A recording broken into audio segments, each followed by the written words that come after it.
আজকের গল্পটি শুনে আপনি আপনার চোখ থেকে পানি ফেলতে বাধ্য হবেন। তো আশা করি গল্পটি শুনে আপনাদের অনেক ভালো লাগবে। তো পুরো গল্পটি শুনুন। আমার পাশের বাসার একটা মেয়ে, নাম মিম, আর আমার নাম ইমু। মিম আর আমি দুইজনেই খুব ভালো বন্ধু, বলতে পারেন একজন আরেকজনকে ছাড়া চলে না। হঠাৎ করে একদিন আমি মিমকে মজা করতে করতে বললাম, মিম, আই লাভ ইউ।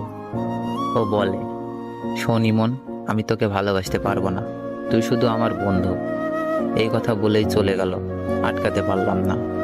এভাবেই দিন যেতে লাগলো, কিন্তু মিম তো আমাকে ভালোবাসে না। কি যে করি। বলতে বলতে মিমের ফোন। ওই ইমন, কি করছো? তোর কথাই ভাবছিলাম মিম।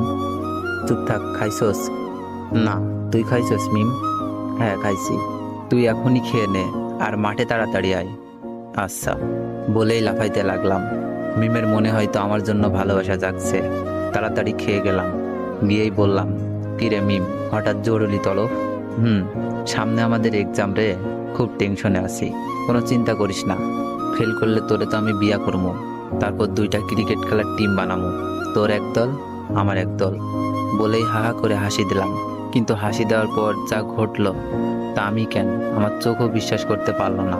এমনভাবে আমার গালে চড় মারলো যেন গাল দিয়ে ধোয়া বের হচ্ছে।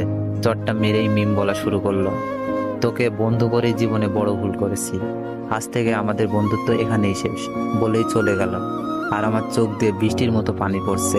কিছুই বুঝতে পারলাম না, খুব খারাপ লাগছে। শেষমেশ বন্ধুত্বটাও শেষ। কেমন জানি স্বপ্ন স্বপ্ন লাগছে, তাও কিছুই করার নেই। অশ্রু ভরা চোখ আর বুক ভরা কষ্ট নিয়ে বাসায় আসলাম। এসেই শুয়ে পড়লাম। বালিশটাও ভিজে গেছে।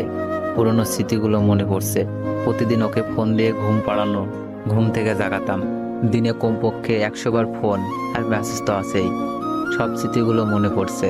আমাদের বন্ধুত্ব শেষ হলেও আমি ঠিক আগের মতোই ফোন দিতাম, মেসেজ দিতাম। মিম খুব বিরক্ত ফিল করত, তারপরও কথা বলতে চাইতাম। হঠাৎ একদিন দেখলাম মিম পার্কে বসে এক ছেলের সাথে হেসে হেসে কথা বলছে, যেন কলিজাটা ছিঁড়ে যাচ্ছে। তাই বাসায় এসে পড়লাম।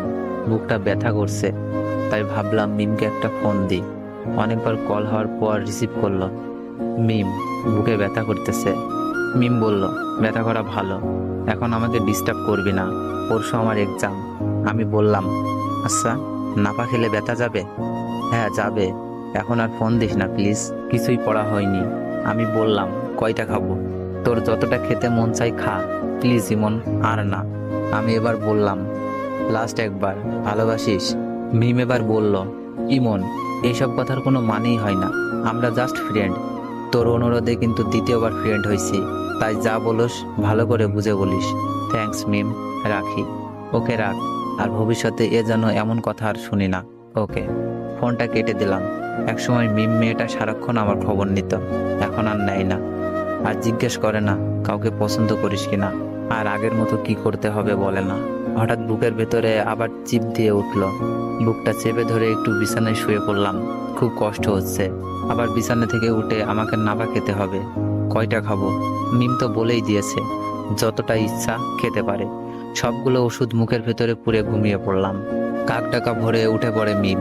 মোবাইল চেক করে একটা দীর্ঘশ্বাস ছাড়ে। যাক, আজ আর কোনো মেসেজও নাই, মিস কলও নাই।